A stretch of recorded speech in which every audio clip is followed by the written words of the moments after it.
Bonjour à tous, bienvenue sur l'émission Raconte-moi ton métier sur la chaîne Législane TV. Je suis aujourd'hui avec Leïla Peter qui est responsable des affaires juridiques et de la commande publique. Salut Leïla. Salut tout le monde. Donc du coup, merci d'être venue, d'avoir répondu positivement à notre invitation. C'est normal, merci à tous. Bon voilà, on a eu l'occasion d'interviewer dernièrement Guillaume Plaire, juriste commande publique. Et aujourd'hui, c'est un privilège pour moi d'avoir une responsable des affaires juridiques et de la commande publique. Donc voilà, j'aimerais bien que tu nous présentes un petit peu ton métier et aussi ton parcours professionnel. Alors, j'ai commencé en tant qu'assistante commande publique. Ensuite, j'ai été juriste commande publique. Et maintenant, actuellement, je suis responsable de la commande publique. Donc aujourd'hui, je travaille dans un théâtre qui est sous la tutelle du ministère de la Culture. Donc je suis dans le monde de la culture en tant que responsable des affaires juridiques et de la commande publique. Donc c'est un métier qui est très passionnant, mais aussi qui demande beaucoup de travail, car aujourd'hui je suis toute seule dans mon poste.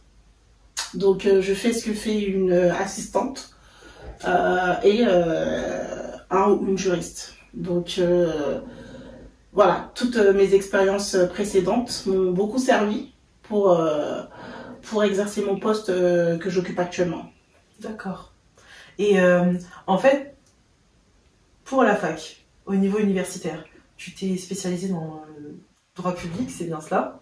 Oui. Mais ma question, c'est de savoir pourquoi les marchés publics et pourquoi pas le droit des étrangers ou pourquoi pas, qu'est-ce que j'aurais pu dire, le droit des collectivités territoriales.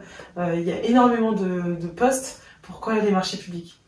Alors, c'est drôle que tu me poses la question, parce qu'en fait, c'est quelque chose qui est arrivé par hasard. Vraiment, je sortais de la fac, donc j'ai fait mon Master 2 à Tours. Donc je sortais de la fac, je ne savais pas encore dans quoi je voulais travailler, dans quel domaine du droit public, surtout que je m'étais spécialisée en droit européen, en deuxième année de Master. Donc une fois la fac terminée, je me suis dit, bon, je postule un peu à des postes de juriste. Voilà, je n'ai pas vraiment forcément eu de retour, parce que souvent c'est tu n'as pas assez d'expérience, et moi je n'ai pas fait d'alternance, je n'ai pas fait tant de stages que ça, je crois que j'ai dû en faire 2. Donc un jour, ma mère elle m'appelle, pour la petite anecdote, elle me dit oui, il y a un poste d'assistante commande publique chez un bailleur social. Donc je dis ok, pas de souci. On voit mon CV, mais bon, assistante commande publique, voilà, j'ai quand même fait un master, on nous a raté à l'époque quand même, en licence et en master, que oui, on va commencer à 2000 € par mois, voilà, on va être bien en sortant de la fac. Donc je me suis dit, oula, commencer en tant qu'assistante, 5 ans d'expérience, 5 ans d'études, bon, mais entre-temps je n'avais rien, je ne recevais plus de bourse. Donc j'ai dit à ma mère, bon mais allez, je t'envoie mon CV, ma lettre de motivation, est-ce que tu peux y aller pour moi, déposer tout ça? Et donc j'ai été reçue, j'ai été embauchée, et en plus c'était pour un CDD, donc en attendant, pourquoi pas. Et commande publique, je me suis dit, ah oui, on a eu un cours en licence ou en première année de master, je crois que c'était en première année de master, et c'était super intéressant. Bon, j'avais bien aimé, allez, on essaye. Et coup de cœur. Coup de cœur vraiment, j'ai vraiment eu un coup de cœur pour les marchés publics. C'est comme ça que tout a commencé. Et à la fin de mes 6 mois de CDD, j'étais un peu dégoûtée. Je me suis dit, bon, il faut absolument que je continue dans ce domaine. Il faut que je trouve un autre poste, quitte à ce que ce soit assistante. Mais il faut absolument que je continue. Et en CDI, essayer d'avoir un CDI au moins. Donc j'ai eu un CDI et j'ai été assistante achat. Sauf qu'au bout de 6 mois, je voyais que j'avais vraiment envie d'aller plus loin. Je voyais que j'avais vraiment envie de faire des choses plus intéressantes que de l'administratif, sachant que j'avais un master. Donc j'ai postulé en tant que juriste commande publique et on m'a donné ma chance. Et j'étais super heureuse. Je serais à vie reconnaissante pour la personne qui m'a embauchée à l'époque. Et vraiment, quand j'ai exercé ce métier, je me suis vraiment dit que je m'étais pas trompée et que c'est vraiment ce métier que je veux faire. Donc j'y suis restée 2 ans et demi et on m'a débauchée pour un poste de responsable. À ce moment-là, j'ai dit bon, ben, je suis prête. Je suis prête parce que j'ai appris tellement de choses. Je lisais énormément. Quand je rentrais chez moi, je lisais. Je n'ai pas arrêté un moment. J'ai voulu vraiment sortir de ma zone de confort, m'améliorer, élargir mes compétences. Donc surtout que je voyais que le poste de juriste commande publique ou de responsable commande publique ou achat, responsable achat, parce que maintenant c'est plus vraiment ce n'est plus vraiment de la commande publique uniquement, c'est aussi de l'achat, c'est une stratégie d'achat à mettre en place, en plus de passer des marchés publics. Le métier évolue tellement que je trouvais ça tellement intéressant que je me suis dit, bon, là il va falloir un petit peu lâcher un peu le côté juriste et aller un peu plus du côté acheteur. Et j'ai vraiment appris dans mon ancien poste en tant que responsable achat.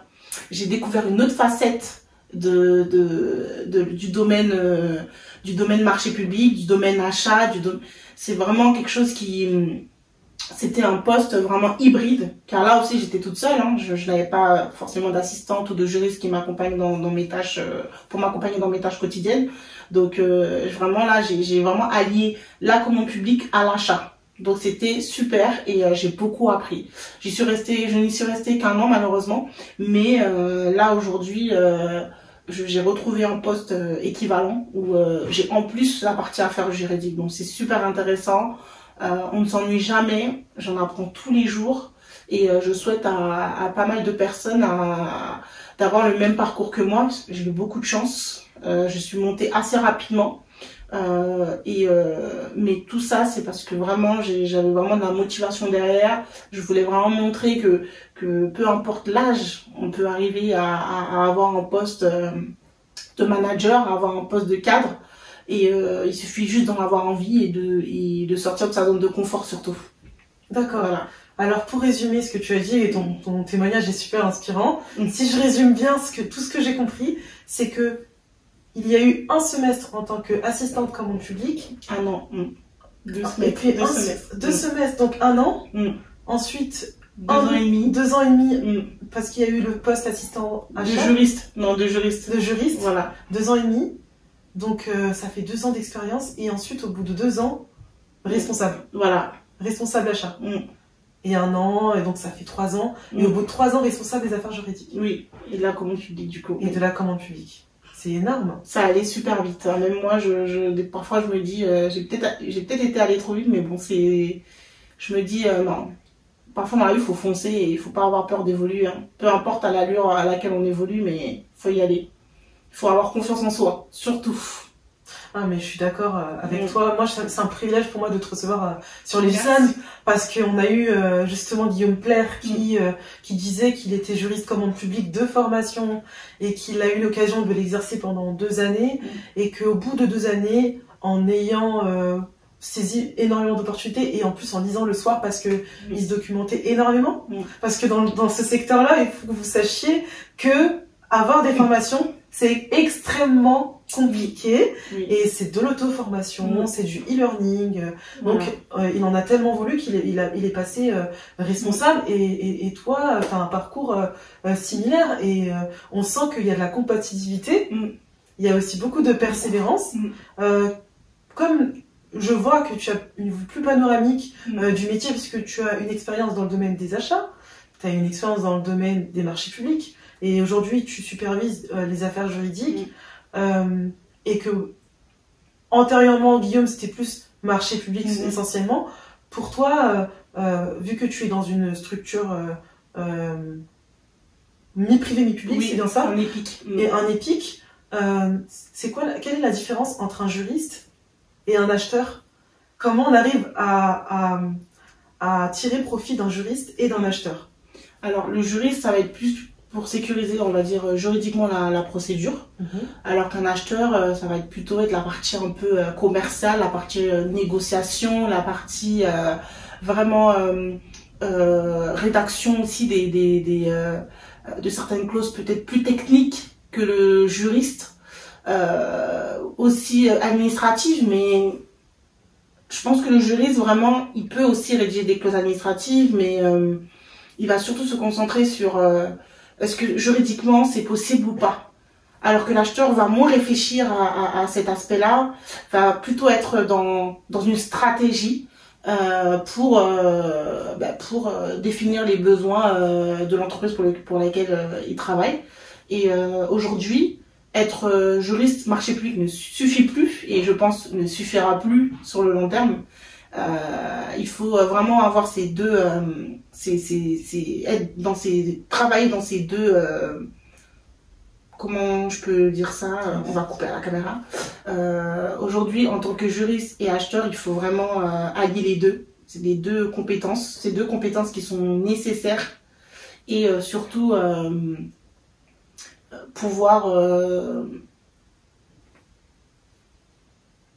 comment je peux... On va couper. Qu'est-ce que je voulais dire? J'ai perdu mes mots. Il faudra pouvoir concilier les deux. Concilier les deux, mais surtout... les compétences. Oui, et surtout avoir des formations pour justement qu'un juriste devienne acheteur, mais aussi qu'un acheteur ait aussi les compétences d'un juriste.